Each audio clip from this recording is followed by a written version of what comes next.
बोले भगवान सत्यनारायण की जय। शास्त्रों में बताया गया है कि सत्यनारायण व्रत कथा का पठन एवं श्रवण करने से व्यक्ति को 1000 यज्ञ करने के बराबर पुण्य फल की प्राप्ति होती है। सत्यनारायण भगवान व्रत कथा में भगवान विष्णु के सत्य स्वरूप के बारे में बताया गया है। इस व्रत का श्रवण करने से घर में सुख समृद्धि का वास होता है और भगवान विष्णु की कृपा सभी पर बनी रहती है। आइए अब शुरू करते हैं भगवान श्री सत्यनारायण की व्रत कथा का पहला अध्याय। एक समय की बात है, नैमिषारण्य तीर्थ में शौनकादि 88,000 ऋषियों ने श्री सूत जी से पूछा, हे प्रभु, इस कलयुग में वेद विद्या रहित मनुष्य को प्रभु भक्ति किस प्रकार मिल सकती है तथा उनका उद्धार कैसे होगा? हे मुनि श्रेष्ठ, कोई ऐसा तप बताइए जिससे थोड़े समय में ही पुण्य मिले और मन वांछित फल भी मिल जाए। इस प्रकार की कथा सुनने की हम इच्छा रखते हैं। सर्वशास्त्रों के ज्ञाता सूत जी बोले, हे वैष्णवों में पूज्य, आप सभी ने प्राणियों की हित की बात पूछी है, इसलिए मैं एक ऐसे श्रेष्ठ व्रत को आप लोगों को बताऊंगा जिसे नारद जी ने लक्ष्मी नारायण से पूछा था और भगवान विष्णु ने मुनि श्रेष्ठ नारद जी से कहा था। आप सब भी इसको ध्यान पूर्वक सुनिए। एक समय की बात है, योगीराज नारद जी दूसरों के हित की इच्छा लिए अनेकों लोकों में घूमते हुए मृत्यु लोक में आ पहुँचे। यहाँ उन्होंने अनेक योनियों में जन्मे प्राय सभी मनुष्य को अपने कर्मों द्वारा अनेकों दुखों से पीड़ित देखा।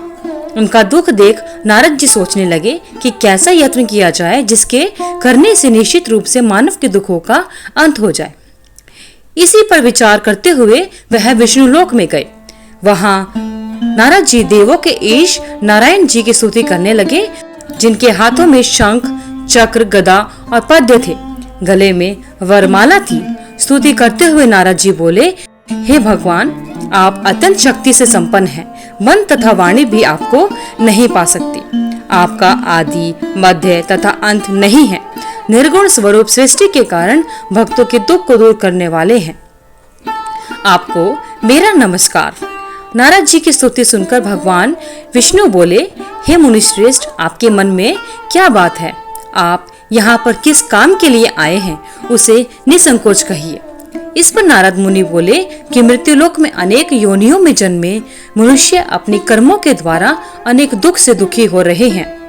हे नाथ, आप मुझ पर दया रखते हैं तो बताइए कि वे मनुष्य थोड़े से ही प्रयास से अपने दुखों से कैसे छुटकारा पा सकते हैं। श्री हरि बोले, हे नारद, मनुष्य की भलाई के लिए तुमने बहुत अच्छी बात पूछी है, जिसके करने से मनुष्य मोह से छूट जाता है।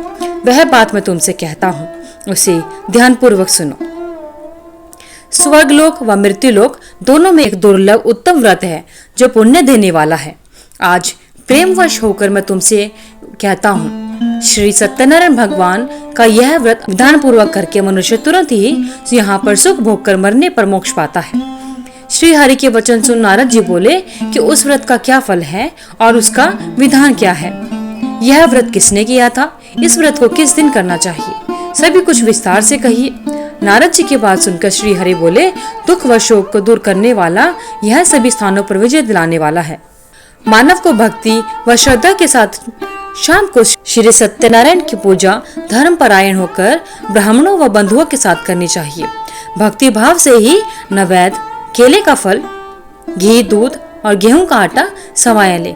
गेहूं के स्थान पर साठी का आटा, शक्कर, गुड़ लेकर व सभी भक्षण योग्य पदार्थों को मिलाकर भगवान श्री सत्यनारायण का भोग लगाएं। ब्राह्मणों सहित बंधु बांधवों को भी भोजन कराएं। उसके बाद स्वयं भोजन करना चाहिए। भजन कीर्तन के साथ भगवान की भक्ति में लीन हो जाए। इस तरह से सत्यनारायण भगवान का यह व्रत करने पर मनुष्य की सभी इच्छाएं पूरी हो जाती हैं।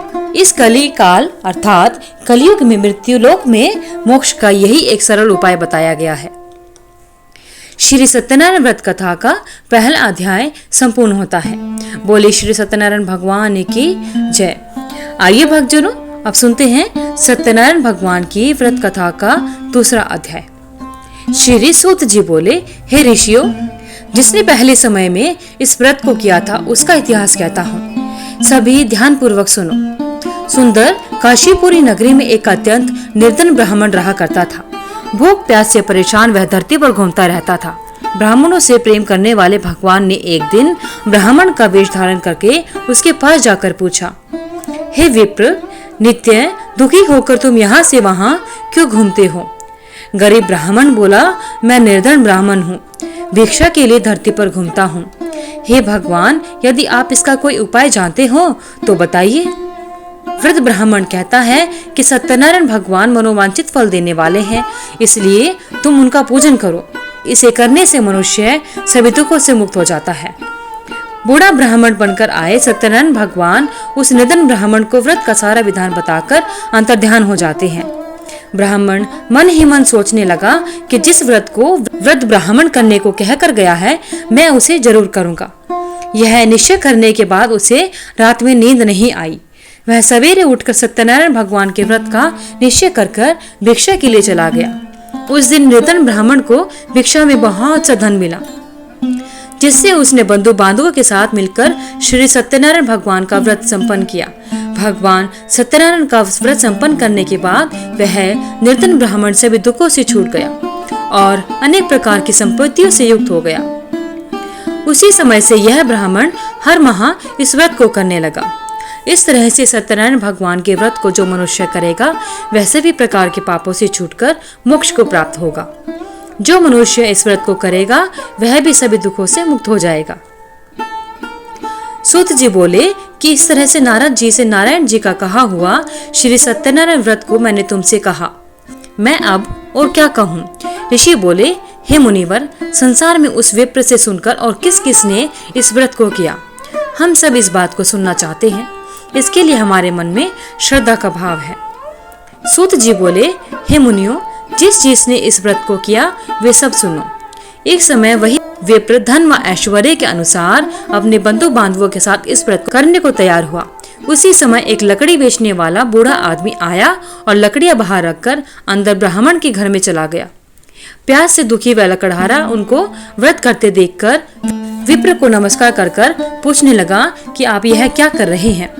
तो उन्होंने बताया कि व्रत कर रहा हूँ तथा इसे करने से क्या फल मिलेगा, कृपया मुझे भी बताइए। ब्राह्मण ने कहा कि सब मनोकामनाओं को पूरा करने वाला यह सत्यनारायण भगवान का व्रत है। इनकी कृपा से ही मेरे घर में धन धान्य की वृद्धि हुई है। विप्र से सत्यनारायण व्रत के बारे में जानकर लकड़हारा बहुत प्रसन्न हुआ। चरणामृत लेकर वह प्रसाद खाने के बाद वह अपने घर गया।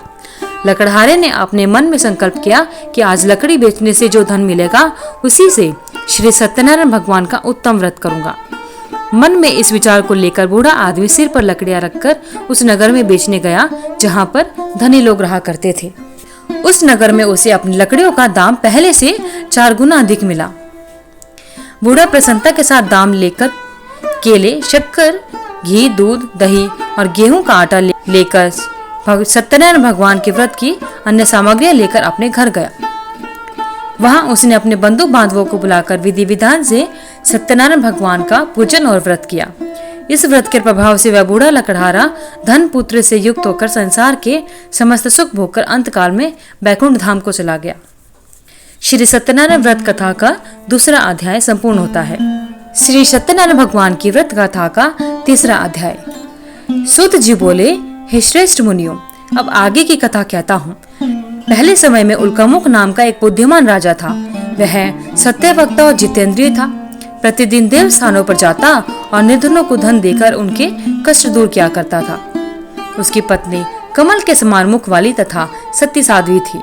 भद्रशिला नदी के तट पर उन दोनों ने श्री सत्यनारायण भगवान का व्रत किया। उसी समय साधु नाम का एक वैश्य आता है और उसके पास व्यापार करने के लिए बहुत सा धन भी था। राजा को व्रत करता देखकर वह विनय के साथ पूछने लगा, हे राजन, भक्ति भाव से पूर्ण होकर आप यह क्या कर रहे हैं? मैं सुनने की इच्छा रखता हूँ, तो आप मुझे बताएं। राजा बोला, हे साधु, अपने बंधु बांधवों के साथ पुत्र की प्राप्ति के लिए एक महाशक्तिमान श्री सत्यनारायण भगवान का व्रत व पूजन कर रहा हूँ। राजा के वचन सुनकर साधु आदर से बोला, हे राजन, मुझे इस व्रत का सारा विधान कहिए। आपके कथन के अनुसार मैं भी इस व्रत को करूंगा। मेरी भी संतान नहीं है और इस व्रत को करने से निश्चित रूप से मुझे संतान की प्राप्ति होगी। राजा से व्रत का सारा विधान सुनकर व्यापार से निवृत्त होकर वह अपने घर गया। साधु वैश्य ने अपनी पत्नी को संतान देने वाले इस व्रत का वर्णन कहकर सुनाया और कहा कि जब मेरी संतान होगी तब मैं इस व्रत को करूंगा। साधु ने इस तरह के वचन अपनी पत्नी लीलावती से कहे। उसके बाद सत्यनारायण भगवान की कृपा से लीलावती गर्भवती हो गई। 10वें महीने में उसके गर्भ से एक सुंदर कन्या ने जन्म लिया। वह दिनों दिन ऐसे बढ़ने लगी जैसे शुक्ल पक्ष का चंद्रमा बढ़ता है। माता पिता ने अपनी कन्या का नाम कलावती रखा। एक दिन लीलावती ने मीठे शब्दों में अपने पति को याद दिलाया कि आपने भगवान सत्यनारायण के जिस व्रत को करने का संकल्प किया था उसे करने का समय अब आ गया है। आप इस व्रत को करिए। साधु बोला कि हे प्रिय, इस व्रत को मैं उसके विवाह पर करूंगा। इस प्रकार अपनी पत्नी को आश्वासन देकर वह नगर को चला गया। कलावती पिता के घर में रहकर वृद्धि को प्राप्त हुई। साधु ने एक बार नगर में अपनी कन्या को सखियों के साथ देखा तो तुरंत ही दूत को बुलाया और कहा, मेरी कन्या के योग्य वर देखकर आओ। साधु की बात सुनकर दूत कंचन नगर में पहुंचा और वहां देखभाल कर लड़की के सुयोग्य वाणिक पुत्र को ले आया। सुयोग्य लड़के को देखकर साधु ने बंधु बांधवों को बुलाकर अपनी पुत्री का विवाह उसके साथ कर दिया। लेकिन दुर्भाग्य की बात ये थी कि साधु ने अभी भी भगवान श्री सत्यनारायण का व्रत नहीं किया। इस पर श्री सत्यनारायण भगवान क्रोधित हो गए और श्राप दिया कि साधु को अत्यधिक दुख मिले। अपने कार्य में कुशल साधु बनिया जमाई को लेकर समुद्र के पास स्थित होकर रत्नासारपुर नगर में गया। वहां जाकर दामाद ससुर दोनों मिलकर चंद्रकेतु राजा के नगर में व्यापार करने लगे। एक दिन भगवान श्री सत्यनारायण की माया से एक चोर राजा का धन चुराकर भाग रहा था। उसने राजा के सिपाहियों को पीछा करते देख चुराया हुआ धन वहां रख दिया जहां पर साधु अपने जमाई के साथ रुका हुआ था। राजा के सिपाहियों ने साधु वैश्य के पास राजा का धन पड़ा देखा तो वह ससुर जमाई दोनों को बांधकर प्रसन्नता के साथ राजा के पास लेकर गए और कहा कि हम उन दोनों चोरों को ले आए हैं, आप आगे की कार्यवाही कीजिए। राजा की आज्ञा से उन दोनों को कठिन कारावास में डाल दिया गया और उनका सारा धन भी उनसे छीन लिया गया। श्री सत्यनारायण भगवान के श्राप से साधु की पत्नी भी बहुत दुखी हुई। घर में जो धन रखा था उसे चोर चुरा कर ले गए। शारीरिक तथा मानसिक पीड़ा व भूख प्यास से अति दुखी हो अन्न की चिंता में कलावती ब्राह्मण के घर गई। वहां उसने श्री सत्यनारायण भगवान का व्रत होते देखा। फिर कथा भी सुनी। वह प्रसाद ग्रहण कर रात को घर वापस आई। माता ने कलावती से पूछा कि हे पुत्री, अब तक तुम कहाँ थी? तुम्हारे मन में क्या है? कलावती ने अपनी माता से कहा कि हे माता, मैंने एक ब्राह्मण के घर में श्री सत्यनारायण भगवान का व्रत देखा है। कन्या के वचन सुनकर लीलावती भगवान के पूजन की तैयारी करने लगी। लीलावती ने परिवार व बंधुओं सहित श्री सत्यनारायण भगवान का पूजन किया और उनसे वर मांगा कि मेरे पति तथा जमाई शीघ्र घर आ जाए। साथ ही यह भी प्रार्थना की कि हम सबका अपराध क्षमा करे। श्री सत्यनारायण भगवान इस व्रत से संतुष्ट हो गए और राजा चंद्रकेतु को सपने में दर्शन देकर कहा कि हे राजन, तुम उन दोनों वैश्यों को छोड़ दो और तुमने उनका जो धन लिया है उसे भी वापस कर दो। अगर ऐसा नहीं किया तो मैं तुम्हारा धन व राज्य सभी को नष्ट कर दूंगा। राजा को यह सब कहकर वह अंतर्ध्यान हो गए। प्रातः काल सभा में राजा ने अपना सपना सुनाया। फिर बोले कि वणिक पुत्रों को कैद से मुक्त कर दो और सभा में लेकर आओ। दोनों ने आते ही राजा को प्रणाम किया। राजा मीठी वाणी में बोला कि हे महानुभावों, भाग्यवश कठिन दुख तुम्हें प्राप्त हुआ है, लेकिन अब तुम्हें कोई भय नहीं है। ऐसा कहकर राजा ने उन दोनों को नए वस्त्र और आभूषण पहनाए और जितना धन उनका लिया था उससे दोगुना धन उनको वापस दे दिया और दोनों वैश्य अपने घर को चल दिए। श्री सत्यनारायण व्रत कथा का 3रा अध्याय संपूर्ण होता है। बोले श्री सत्यनारायण भगवान की जय। आइए अब सुनते हैं श्री सत्यनारायण भगवान की व्रत कथा का 4था अध्याय। सूत जी बोले, वैश्यों ने मंगलाचार कर अपनी यात्रा आरंभ की और अपने नगर की ओर चल दिए। उनके थोड़ी दूर जाने पर एक दंडी वेशधारी श्री सत्यनारायण ने उनसे पूछा कि हे साधु, तेरी नाव में क्या है? अभिवाणी वणिक हंसता हुआ बोला, हे दंडी, आप क्यों पूछते हो? क्या धन लेने की इच्छा है? मेरी नाव में तो बेल व पत्ते भरे हुए हैं। वैश्य के कठोर वचन सुनकर भगवान बोले, तुम्हारा वचन सत्य हो। दंडी ऐसे वचन कहकर वहां से दूर चले गए। कुछ दूर जाकर समुद्र के किनारे बैठ गए। दंडी के जाने के बाद साधु वैश्य ने नित्य क्रिया के पश्चात नाव को ऊंचे उठते देखकर अचंभा माना और नाव में बेल पत्ते देख वहाँ वह मूर्छित होकर जमीन पर गिर पड़ा। जैसे ही उसकी मूर्छा खुली वह अत्यंत शोक में डूब गया तथा उसका दामाद बोला कि आप शोक न मनाएं, यह दंडी का शाप है, इसलिए हमें उनकी शरण में जाना चाहिए, तभी हमारी सभी मनोकामनाएं पूरी होंगी। दामाद की बात सुनकर वह दंडी के पास पहुंचा और अत्यंत भक्ति भाव नमस्कार कर कर बोला, मैंने आपसे जो असत्य वचन कहे थे उसके लिए मुझे क्षमा कर दे। ऐसा कहकर महान शोकातुर होकर रोने लगा। तब दंडी भगवान बोले, हे वणिक पुत्र, मेरी आज्ञा से बार बार तुम्हें दुख प्राप्त हुआ है, तू मेरी पूजा से विमुख हुआ। साधु बोला, हे भगवान, आपकी माया से ब्रह्मा देवता भी आपके रूप को नहीं जानते, तब मैं अज्ञानी कैसे जान सकता हूँ। आप प्रसन्न होइए, अब मैं सामर्थ्य के अनुसार आपकी पूजा करूंगा, मेरी रक्षा करो और पहले के समान नौका में धन भर दो। साधु वैश्य के भक्ति पूर्वक वचन सुनकर भगवान प्रसन्न हो गए और उसकी इच्छा के अनुसार वरदान देकर अंतर्ध्यान हो गए। ससुर जमाई जब नाव पर आए तो नाव धन से भरी हुई थी। फिर वहीं अपने अन्य साथियों के साथ श्री सत्यनारायण भगवान का पूजन कर अपने नगर को चल दिए। जब नगर के नजदीक पहुंचे तो दूत को घर पर खबर करने के लिए भेज दिया। दूत साधु की पत्नी को प्रणाम कर कहता है कि मालिक अपने दामाद के सहित नगर के निकट आ गए हैं। दूत की बात सुनकर साधु की पत्नी लीलावती ने बड़े हर्ष के साथ सत्यनारायण भगवान का पूजन कर अपनी पुत्री कलावती से कहा कि मैं अपने पति के दर्शन को चाहती हूँ, तू कार्य पूर्ण कर शीघ्र आ जा। माता के ऐसे वचन सुनकर कलावती जल्दी में प्रसाद छोड़कर अपने पति से मिलने चली गई। प्रसाद की अवज्ञा के कारण श्री सत्यनारायण भगवान रुष्ट हो गए और नाव सहित उसके पति को पानी में डुबो दिया। कलावती अपने पति को वहां ना पाकर रोती हुई जमीन पर गिर गई। नौका को डूबा हुआ देख व कन्या को रोता देखकर साधु दुखी होकर बोला कि हे प्रभु, मुझसे तथा मेरे परिवार से जो भूल हुई है उसे क्षमा करें। साधु के ऐसे वचन सुनकर श्री सत्यनारायण भगवान प्रसन्न हो गए और आकाशवाणी होती है कि हे साधु, तेरी कन्या मेरे प्रसाद को छोड़कर आई है, इसलिए उसका पति अदृश्य हो गया है। यदि वह घर जाकर प्रसाद खाकर वापस आती है तो इसका पति अवश्य मिल जाएगा। ऐसी आकाशवाणी सुनकर कलावती घर पहुंचकर प्रसाद खाती है और फिर आकर अपने पति के दर्शन करती है। उसके बाद साधु अपने बंधु बांधवों के सहित श्री सत्यनारायण भगवान का विधि विधान से पूजन करता है और इस लोक का सुख भोग कर वह अंत में स्वर्ग को चला जाता है। श्री सत्यनारायण व्रत कथा का चौथा अध्याय संपूर्ण होता है। बोले श्री सत्यनारायण भगवान की जय। आइए भक्तजनों, श्री सत्यनारायण भगवान की व्रत कथा का 5वां अध्याय सुनते हैं। यह अध्याय भगवान श्री सत्यनारायण की कथा का आखिरी अध्याय है। सूत जी बोले, हे ऋषियों, मैं और भी एक कथा सुनाता हूँ, उसे विधान पूर्वक सुनो।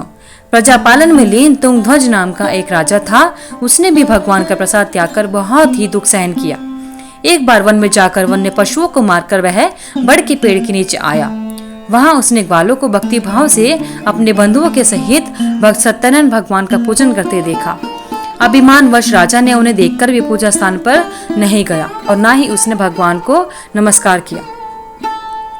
ग्वालों ने राजा को प्रसाद दिया, लेकिन उसने वह प्रसाद भी नहीं खाया और प्रसाद को वहीं पर छोड़कर अपने नगर को चला गया। जब वह नगर में पहुंचा तो वहां सब कुछ तहस नहस हुआ पाया, तो वह शीघ्र ही समझ गया कि यह सब भगवान ने ही किया है। वह दोबारा ग्वालों के पास पहुंचा और विधि पूर्वक पूजा कर प्रसाद खाया तो श्री सत्यनारायण भगवान की कृपा से सब कुछ पहले जैसा हो गया। दीर्घ काल तक सुख भोगने के बाद मरणोपरांत उसे स्वर्ग लोक की प्राप्ति हुई। जो मनुष्य परम दुर्लभ इस व्रत को करेगा तो भगवान श्री सत्यनारायण की कृपा से उसे धन धान्य की प्राप्ति होगी, निर्धन धनी हो जाता है और भय मुक्त होकर जीवन जीता है।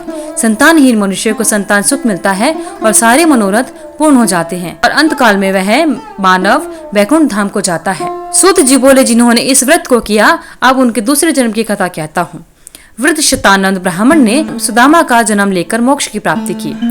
लकड़हारे ने अगले जन्म में निषाद बनकर मोक्ष प्राप्त किया। उल्कामुख नाम का राजा दशरथ होकर बैकुंठ को गए। साधु नाम के वैश्य ने मोरध्वज बनकर अपने पुत्र को आरे से चीरकर मोक्ष पाया। महाराज तुंगध्वज ने स्वयंभू होकर भगवान में भक्ति युक्त होकर कर्म कर मोक्ष को प्राप्त किया। श्री सत्यनारायण व्रत कथा का 5वां अध्याय संपूर्ण होता है। बोले श्री सत्यनारायण भगवान की जय। हे भगवान श्री सत्यनारायण, जिस प्रकार आपने अपने भक्तों पर कृपा अपनाई, उसी प्रकार आपकी इस कथा को सुनने वाले और आपके व्रत को करने वाले सभी पर अपनी कृपा बनाए रखना, उनके सभी मनोरथ पूर्ण करना। आइए अब जानते हैं श्री सत्यनारायण व्रत कथा का व्रत की पूजा विधि क्या है। पूर्णिमा के दिन भक्त सुबह जल्दी उठकर पवित्र स्नान करना चाहिए। उसके बाद साफ स्वच्छ वस्त्र धारण कर अपने घर और मंदिर को साफ करें। भगवान सूर्य को अर्घ दे, उनके मंत्रों को जाप करें। एक लकड़ी की चौकी पर पीला कपड़ा बिछाएं और भगवान सत्यनारायण की प्रतिमा या तस्वीर को स्थापित करें। गंगाजल और पंचामृत से भगवान श्री सत्यनारायण का अभिषेक करें। हल्दी या चंदन का तिलक लगाएं। पीले फूलों की माला भगवान श्री सत्यनारायण को अर्पित करनी चाहिए। देशी घी का दिया भगवान सत्यनारायण की प्रतिमा के सामने अवश्य जलाना चाहिए। सत्यनारायण व्रत कथा का पढ़ना एवं सुनना आवश्यक होता है और अंत में भगवान सत्यनारायण की आरती करें। भोग प्रसाद परिवार के सभी सदस्यों में बांटे। प्रसाद खाकर अपने व्रत का पारण करें और साथ ही भोजन से व्रत खोलें। धन्यवाद। अगर आपको वीडियो अच्छी लगी तो वीडियो को लाइक करें, शेयर करें, चैनल को सब्सक्राइब करके बेल आइकन को जरूर प्रेस करें ताकि आगे आने वाले सभी वीडियोस की नोटिफिकेशन आप तक समय से पहुंचती रहे। कमेंट बॉक्स में जय श्री सत्यनारायण लिखना ना भूलें। भगवान श्री सत्यनारायण की आप सभी पर कृपा बनी रहे।